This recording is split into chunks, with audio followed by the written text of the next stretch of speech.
Kehidupan di alam semesta. Dapatkah Anda bayangkan dari mana asal kehidupan ini? Kita melihat tanaman itu hidup, binatang mencari makan, dan kita sadar bahwa kita juga hidup. Apa itu hidup, dan dari mana asal hidup itu? Kita akan melihat beberapa penjelasannya dalam buku Urantia, buku tentang alam semesta, yang ditulis oleh tim penulis alam semesta, dan diwahyukan ke planet ini pada abad yang lalu. Buku Urantia itu bukan buku agama, tapi ini buku tentang alam semesta. Topik agama hanya sebagian kecil saja dari seluruh realitas alam semesta yang disampaikan buku ini.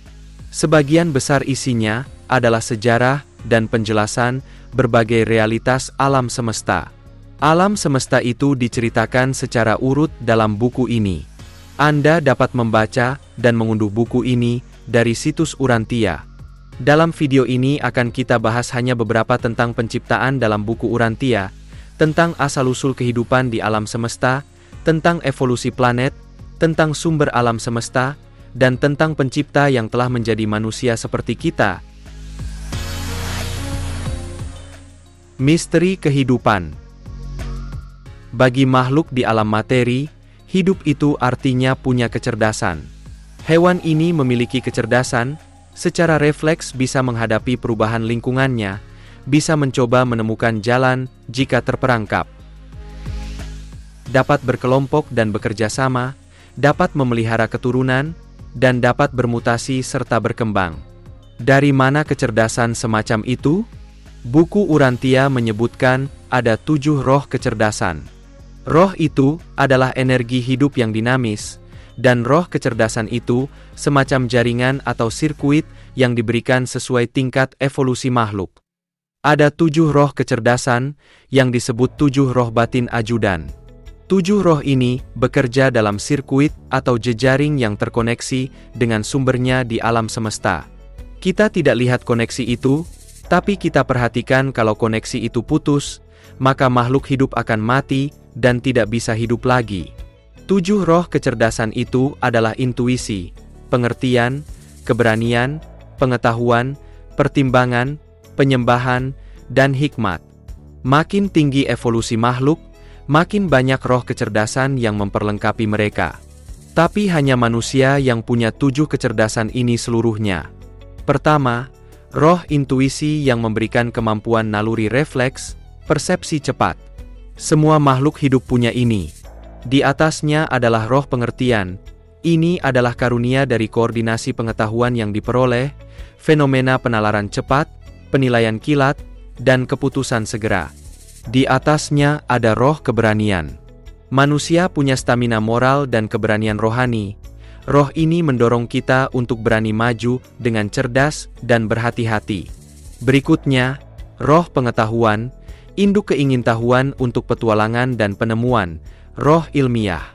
Roh yang kelima adalah roh pertimbangan, dorongan sosial, karunia untuk kerjasama spesies, kemampuan makhluk untuk menyelaraskan diri dengan sesama mereka, asal mula dari naluri hidup berkelompok. Kemudian, roh keenam ini hanya berlaku penuh dalam manusia, yaitu roh penyembahan. Roh ini menyebabkan dorongan untuk beragama. Manusia punya jiwa, dan hanya manusia yang mengembangkan agama, berbeda dari binatang. Dan yang tertinggi, roh hikmat, yaitu kecenderungan bawaan ke arah kemajuan evolusioner yang teratur dan progresif. Kemampuan manusia untuk bertahan hidup, menggunakan koordinasi semua pengalaman masa lalu dan peluang masa kini, serta membuat rencana masa depan. Hikmat adalah puncak dari kinerja intelektual suatu makhluk. Demikianlah 7 roh kecerdasan ini. Berikutnya, bagaimana suatu makhluk itu bisa hidup? Kita tidak dapat menjelaskan proses yang terjadi dalam sebuah sel hidup, sebab ada ribuan dan jutaan proses kimia yang berlangsung begitu cepatnya dalam waktu bersamaan. Bagi kita yang berpikir, akan muncul pertanyaan, satu sel ini saja sudah begitu rumit. Siapa yang membuat badan sel semacam ini dari bahan organik? Koordinasi antar sel dan jaringan tubuh juga begitu sempurna. Bagaimana sel ini dapat menjadi aktif dan sempurna seperti itu? Dari buku Urantia bagian 2, disebutkan ada dua proses yang terjadi dalam penciptaan kehidupan. Yang pertama adalah pembuatan sel fisiknya, disiapkan dengan semua desain genetik, bahan organik, dan elektrokimiawinya. Yang kedua adalah pemberian percikan roh, untuk mengaktifasikan badan itu dengan jaringan kecerdasan semesta. Roh itulah yang membuat sel itu kemudian menjadi hidup dan berfungsi sempurna. Badan makhluk dibuat oleh golongan ahli biologi super yang disebut pembawa kehidupan. Mereka adalah golongan putra-putra alam semesta yang khusus membuat dan mengembangkan makhluk hidup. Mereka dibahas secara terperinci dalam makalah 36. Mereka adalah ahli elektrokimia dan biologi super, dan mereka punya banyak lab untuk desain dan eksperimen badan makhluk di planet-planet tertentu di pusat sistem lokal kita. Jadi, sel dan badan makhluk ini dibuat menggunakan ilmu dan teknologi. Tapi teknologi mereka sudah jauh di atas kita. Mereka sudah ada miliaran tahun mendahului kita. Kemudian proses selanjutnya adalah aktivasi roh kehidupan untuk menghidupkan badan-badan mati yang sudah dibuat pembawa kehidupan.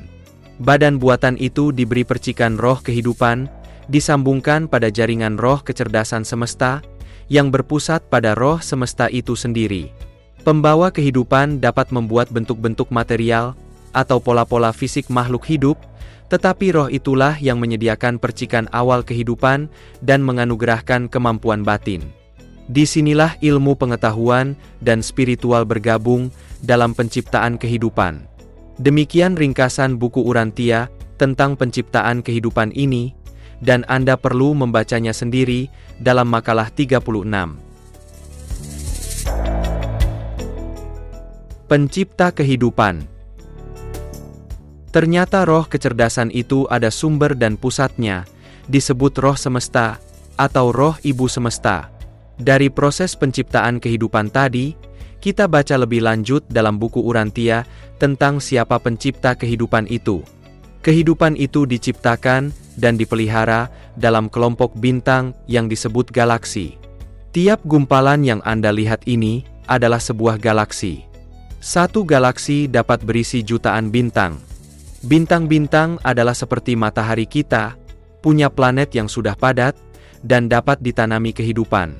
Bagian 2 buku Urantia menceritakan bahwa setiap galaksi atau alam semesta lokal itu dibuat dan diatur oleh sepasang pencipta.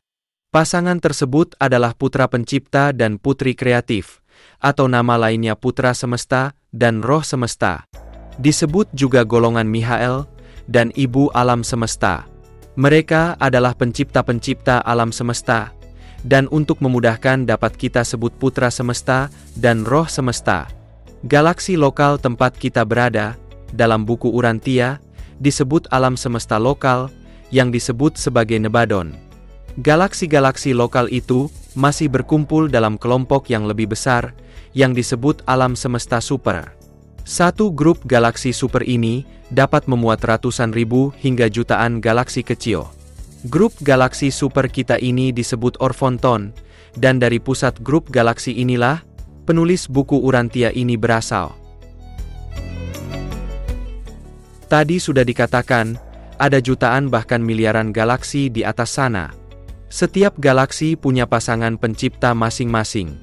Dikatakan buku Urantia begini, makalah 8, pasal 3, paragraf 4.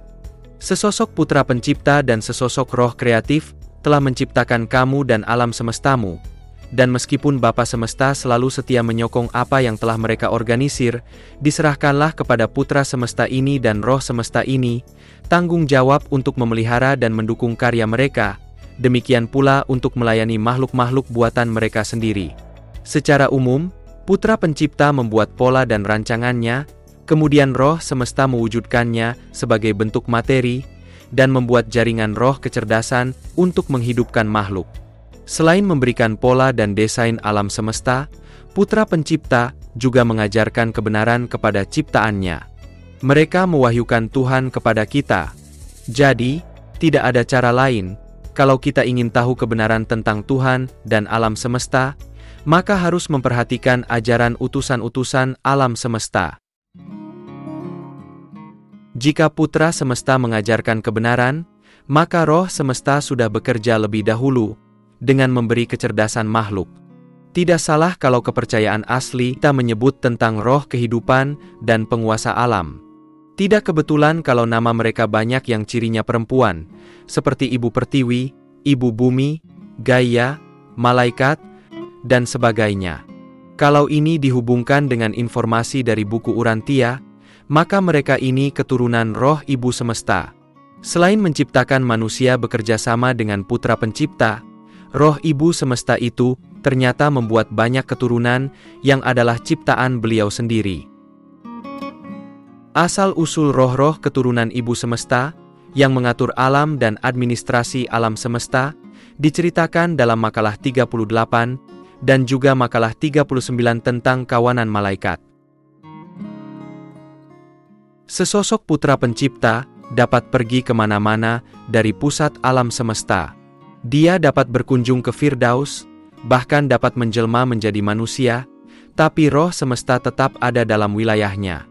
Sebagai penguasa alam, Ibu Semesta menguasai sistem daya, administrasi, transportasi, komunikasi, penjagaan wilayah, dan sebagainya. Jangan lupa, semua dalam skala galaksi.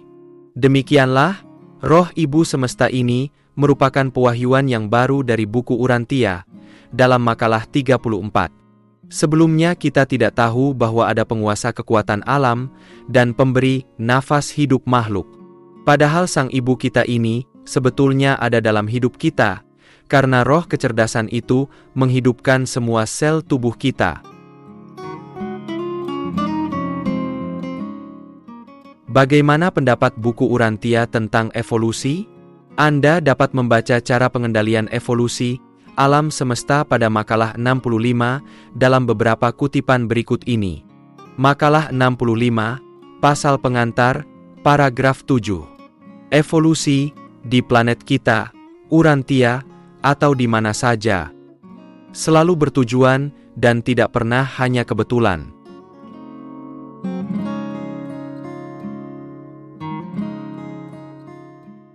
Banyak fitur kehidupan manusia yang dapat menyediakan bukti berlimpah bahwa fenomena eksistensi manusia fana itu dirancang secara cerdas, bahwa evolusi organik itu bukan sekedar peristiwa kosmis yang kebetulan.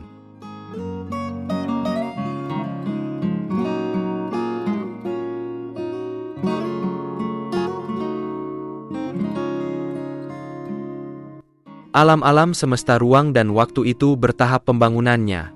Kemajuan kehidupan, baik itu di permukaan daratan atau di angkasa, adalah tidak sembarang atau gaib. Evolusi kosmis mungkin tidak selalu dimengerti atau bisa diprediksi, tetapi hal itu benar-benar bukan kebetulan.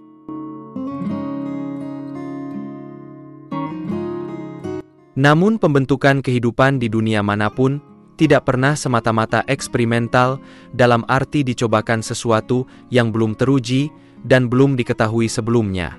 Evolusi kehidupan adalah suatu teknik yang selalu progresif, berbeda-beda, dan bervariasi, namun tidak pernah sembrono, liar, atau sepenuhnya percobaan dalam pengertian kebetulan semata-mata. Demikialah kata alam semesta yang sudah membuat, memelihara, dan mengembangkan kehidupan di planet-planet.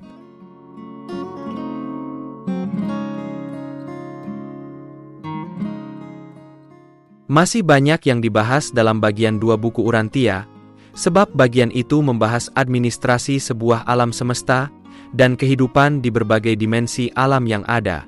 Ada bagian khusus membahas tentang alam astral, alam Morontia yang akan kita kunjungi nanti setelah kita meninggal dan pergi dari dunia ini. Alam Morontia itu adalah alam pertengahan antara alam material dan alam spiritual. Ada lagi tentang kehidupan makhluk di planet-planet lain yang memiliki banyak sekali variasi. Ada yang mirip bumi, ada yang tinggal di planet yang lebih panas atau dingin, berbeda atmosfernya, gravitasinya, jenis alamnya, dan sebagainya. Ada yang bernapas, ada yang tidak. Namun demikian, kata buku Urantia, mereka dimasukkan golongan manusia. Mereka bukan binatang, dan mereka mengalami perjuangan hidup mencari nafkah, bekerja, berkeluarga, dan kehidupan material intelektual spiritual yang tidak beda jauh dari kita di sini. Silahkan Anda baca makalah 49 tentang dunia-dunia yang dihuni, untuk memperkaya wawasan Anda bahwa kita tidak sendirian. Kita lanjutkan bagaimana evolusi kehidupan itu berlangsung di planet kita, diringkas dari bagian 3 buku Urantia. Bumi terbentuk dari proses terjadinya tata surya yang diuraikan dalam makalah 57. Kemudian, kehidupan itu berkembang, menjadi banyak golongan tumbuhan dan hewan baru di perairan dangkal. Makhluk hidup kemudian ada yang menjadi hewan dan tumbuhan darat. Sejarah evolusi hewan darat, dari reptilia dan dinosaurus, kemudian mamalia, primata, dan akhirnya menghasilkan spesies manusia pertama. Manusia pertama berkembang dan mulai menyebar ke seluruh penjuru bumi, melalui evolusi beberapa spesies manusia. Kemudian, dari satu ras mula-mula itu, dari satu keluarga, lahirlah mutasi menjadi 6 ras warna. 6 ras warna itu, ras merah, ras oranye, ras kuning, ras hijau, ras biru, dan ras nila. Masing-masing dapat dikenali dari warna kulit dan matanya. Tapi semuanya punya rambut hitam. 6 ras warna itu menyebar ke pelosok bumi. Ras-ras warna itu masih terus berevolusi, tapi ketika kapasitas evolusi mereka mencapai puncaknya, maka alam semesta mendatangkan satu ras lagi yang baru, ras ungu, rasnya Adam dan Hawa, yang diimpor dari planet ibu kota sistem perbintangan kita. Ras ungu ini berambut pirang dan lebih maju secara kecerdasan dan kemampuan.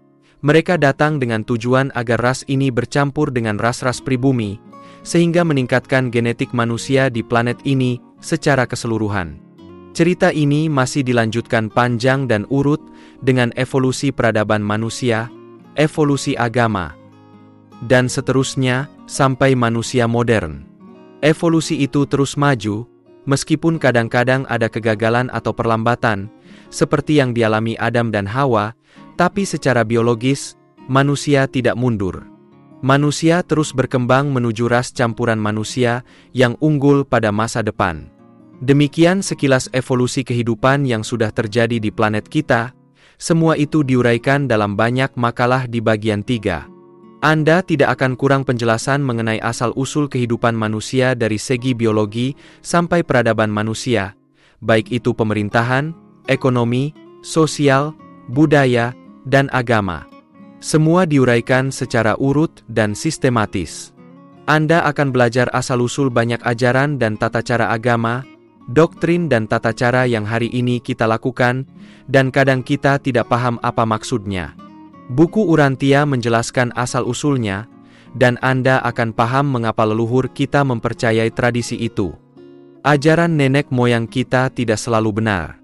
Kepercayaan manusia terus berubah sesuai tingkat pencerahan manusia.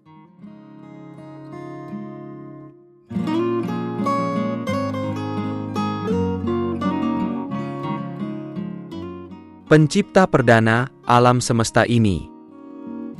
Sebelum kita akhiri video ini, kita akan naik lagi lebih tinggi ke sebab dan sumber tertinggi di seluruh alam semesta.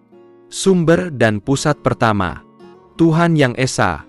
Namanya diperkenalkan buku Urantia sebagai Bapa Semesta. Bagian 1 buku Urantia mengusulkan namanya sebagai Bapa Semesta.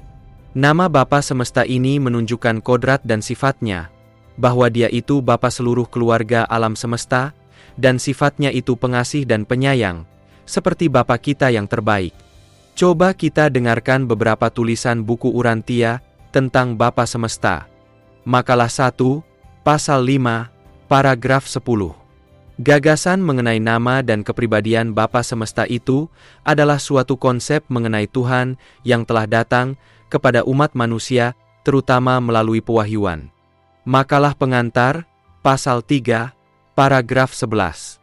Sumber dan pusat pertama itu adalah yang perdana, yang utama dan pertama dalam semua wilayah, yang dituhankan atau tidak dituhankan, yang berpribadi atau tidak berpribadi, yang aktual atau potensial, yang terbatas atau yang tanpa batas.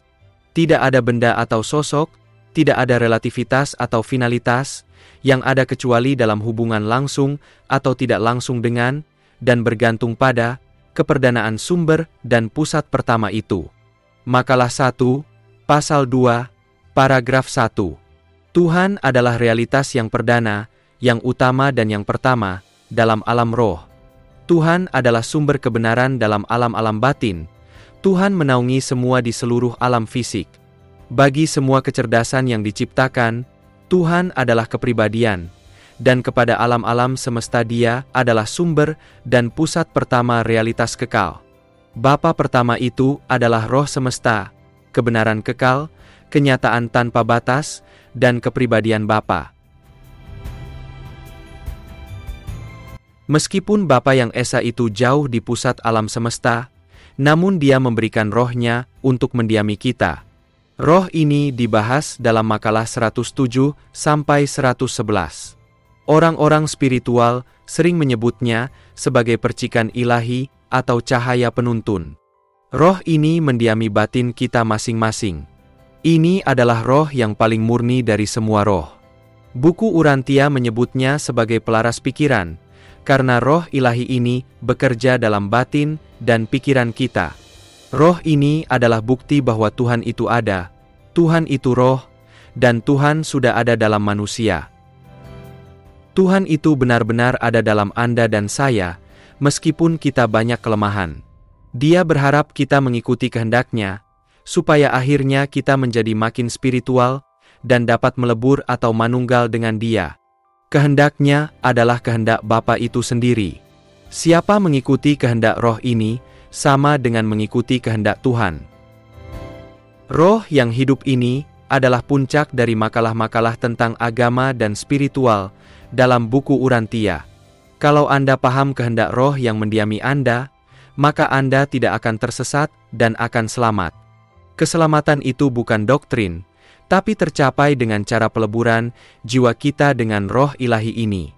Suatu hari Anda dan saya akan melebur dengan roh itu, dan keselamatan Anda akan menjadi fakta yang tidak dapat diganggu-gugat, sebab siapa yang menyatu dengan roh ilahi itu, akan hidup kekal di alam semesta.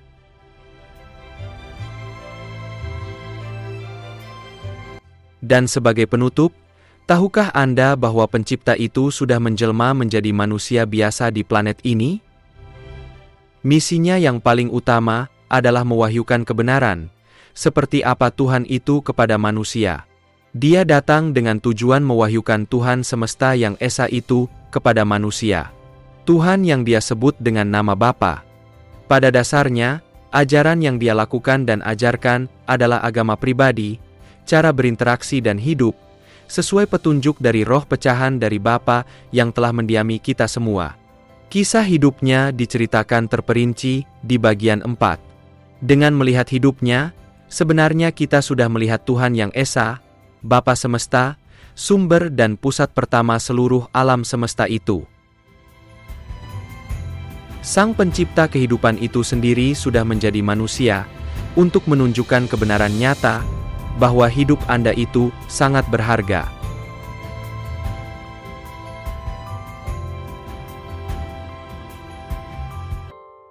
Terima kasih sudah menonton video ini dari awal sampai akhir. Kami juga mengadakan kelas belajar secara online bagi Anda para pembaca buku Urantia. Semoga ada manfaat yang dapat Anda ambil. Tuliskan komentar dan pertanyaan Anda. Jangan lupa like dan subscribe. Salam dan sukses selalu.